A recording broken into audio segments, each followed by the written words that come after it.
Bueno, pero hoy día nos convoca también otro tema porque están pasando muchas cosas en materia constitucional y queremos conversar con Jaime Arancibia, comisionado experto del Consejo Constitucional. Jaime, ¿qué tal? Bienvenido a esta edición de Llegó la Hora. Buenos días, José Francisco, un gusto. Bueno, un gusto, Jaime, gracias por acompañarnos. Primero, quería preguntarte ¿en qué etapa estamos con el proceso? Porque ya entre la nueva sesión del Consejo, la Comisión de Expertos, perdón, después que haya habido comisión mixta, la votación del Consejo Constitucional, ¿qué falta para terminar de alinear el texto del Consejo Constitucional? Diría que solo falta la votación que contempla el artículo 91 del reglamento, que es aquella votación que por 3/5 da la aprobación total al texto en su conjunto. O sea, ya no norma por norma, sino que es una aprobación final respecto de todo el texto constitucional que se esperaba para este jueves, pero fue posteriormente postergada para el lunes próximo, sin perjuicio que después quedan algunos días para que la mesa técnica pueda terminar de acomodar el texto, de armonizarlo, de corregir errores de redacción, de ortografía, ese tipo de cosas, para efecto de ser presentada finalmente el 7 de noviembre, a más tardar el 7 de noviembre al presidente de la República, para que pueda emitir el decreto de convocatoria a plebiscito. Y ahí, desde el punto de vista del análisis de lo que te ha tocado ver ahí en la comisión experta y por supuesto también el Consejo, desde el principio, ¿verdad? A propósito de todo este engranaje institucional que existía para dar garantía a todos los sectores políticos, pienso en los 12 bordes, en la existencia misma de los expertos, en el Comité Técnico de Admisibilidad. ¿Cómo viste el funcionamiento del proceso, al menos hasta esta parte respecto al cumplimiento de las reglas y a propósito de la discusión misma que se pudo dar en el Consejo? Sí, en general yo diría que el procedimiento ha sido debidamente tramitado, que es lo que se espera de todo debido proceso, sobre todo porque desde un punto de vista sustantivo ha habido un respeto a las normas de las bases. Al mismo tiempo prácticamente no han habido requerimientos ante la Corte Suprema por vicios de forma, el único que hubo fue descartado, y al mismo tiempo se han ido cumpliendo cada una de las etapas con la deliberación de todos, de cada uno de los órganos, y finalmente se ha respetado también como suele decirse, el timing del proceso. En ese sentido, a mi juicio, ha sido muy bueno. Y ahí a propósito, después del contenido mismo, porque claro, esto está íntimamente ligado con lo que pasa en el contexto político, y vimos que en la última parte, en algún momento se enredó el debate, sobre todo cuando volvió a la comisión de expertos el texto del Consejo Constitucional, en el sentido que habían ciertos requerimientos, especialmente por parte del oficialismo, que incluso fueron rechazados por el propio oficialismo, que un poco contrasta con la visión que hubo al principio en el Consejo de Expertos, en la Comisión de Expertos, donde hubo acuerdos transversales, donde hubo varias normas por unanimidad. ¿Cómo viste tú esa diferencia?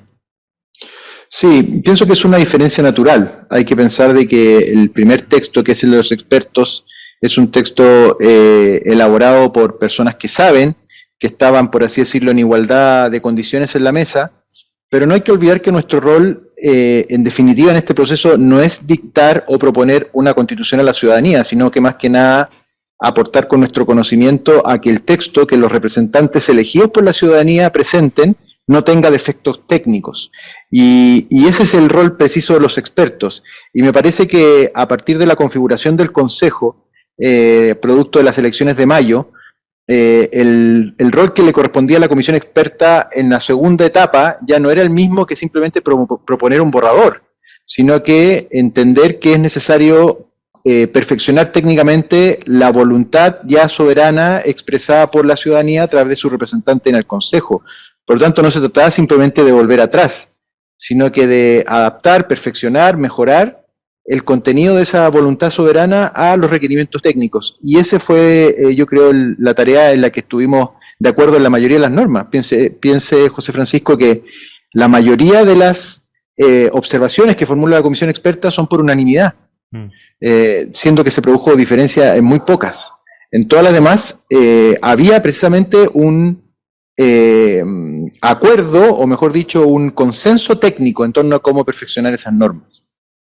Y ahí, a propósito de que hubo consenso técnico en en el perfeccionamiento de esas normas, aún así hemos escuchado comentarios de algunos comisionados expertos respecto a, mira, aquí en esta propuesta constitucional habría retroceso en ciertos derechos, aunque se señala poco cuál es el punto de referencia para saber si en base a qué un retroceso o un avance. Se señala por parte de una consejera que quién diría que ella iba a estar defendiendo la constitución de Pinochet, un poco como para castigar el texto que aquí ha salido.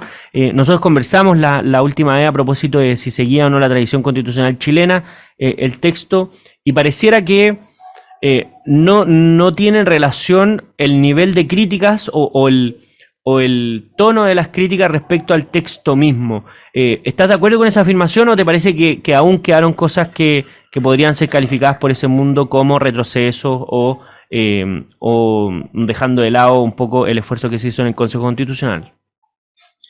Sí, a ver, hablar de retrocesos o de avance me parece que corresponde más bien a la lógica político-partidista, en el sentido de que posiciones de izquierda o de derecha puedan estar enfrentados.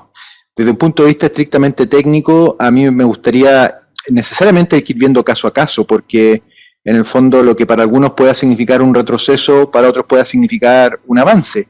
Entonces, la verdad es que yo entiendo que en estas lides, que no son estrictamente jurídicas, sino que en que se mezcla lo político y lo jurídico, algunos puedan estar más contentos o descontentos respecto al avance de sus posiciones.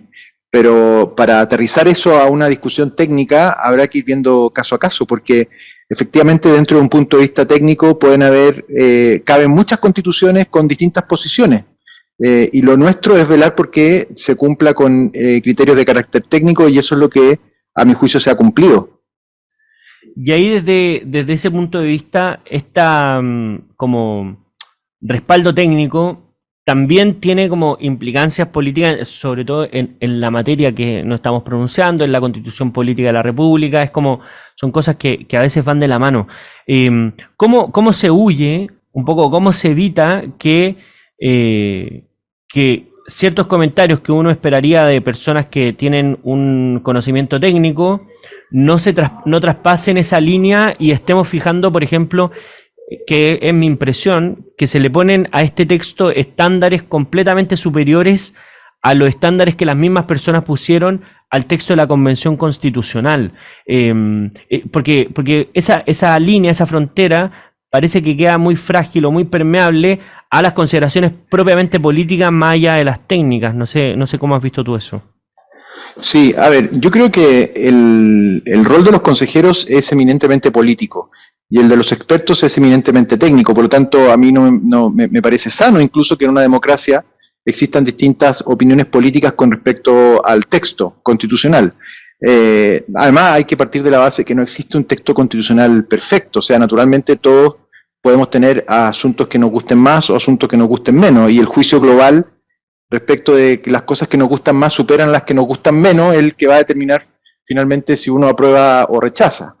Ahora, naturalmente yo creo que no vale ni siquiera la pena comparar el texto que ahora ha sido aprobado con el de la convención. O sea, me parece que es un ejercicio estéril en el sentido que el texto de la convención claramente fue un texto que desconoció todo lo que era nuestra tradición constitucional, tenía muchos efectos técnicos, era otro Chile, un Chile desconocido para la historia constitucional chilena. En cambio, este se inscribe en la tradición constitucional. Yo incluso me atrevo a decir que casi es una reforma de la actual, que la perfecciona para efectos de los desafíos del siglo XX. Y cuando digo reforma, no quiero caer en el gatopardismo, sino que en el fondo, en cualquier país serio, los movimientos constitucionales obedecen a actualizaciones de lo que ya hay. Y así también lo destaca el pensamiento jurídico de Occidente. Cicerón dice, bueno, reforma tu constitución, pero no la desconozcas. Y nosotros hemos cumplido con ese rol, desde luego porque el resumen de la tradición constitucional chilena contenido en las bases se ha respetado. Y por lo tanto ahora lo que simplemente estamos haciendo es precisar, cubrir vacíos, rellenar falencias, hacernos cargo de problemas que no existían antes a nivel constitucional, pero manteniendo naturalmente el corazón, el núcleo esencial de nuestra Constitución, y en ese sentido, para mí, técnicamente no deja de ser una reforma, pese a que formalmente se habla de nueva Constitución, y es una reforma para bien, porque también pueden haber reformas para mal.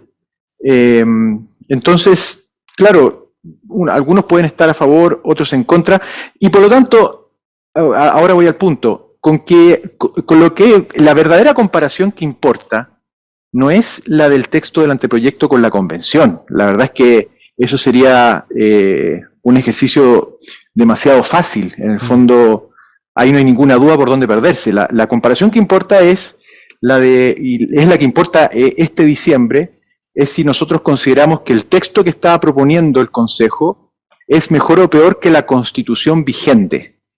Y en ese sentido, yo pienso que técnicamente el texto que va a presentarse es mejor, porque sin desconocer la Constitución vigente, la actualiza, la perfecciona, se hace cargo de vacíos, de omisiones. Naturalmente, no deja de tener defectos, como toda Constitución, pero me parece que son defectos que con creces superan, o sea, con creces son inferiores a las ventajas que tienen. O sea, las ventajas superan a los posibles efectos, y hay que partir también por lo más importante, que era lo que más preocupaba cuando comenzó todo esto, decir queremos tener una nueva Constitución gestada en democracia, producida en democracia y perfeccionada en democracia. Pues bien, eso se está cumpliendo, y por lo tanto cualquier defecto posterior que es menor podría corregirse a partir de su dictación. Pero pienso que ha llegado la hora de sentirnos orgullosos del origen democrático de nuestra Constitución y al mismo tiempo de su contenido. Bueno, queda más claro el panorama constitucional después de esta conversación con Jaime Arancibia, comisionado experto en el Consejo Constitucional. Jaime, muchísimas gracias como siempre por habernos acompañado en esta edición de Llegó la Hora.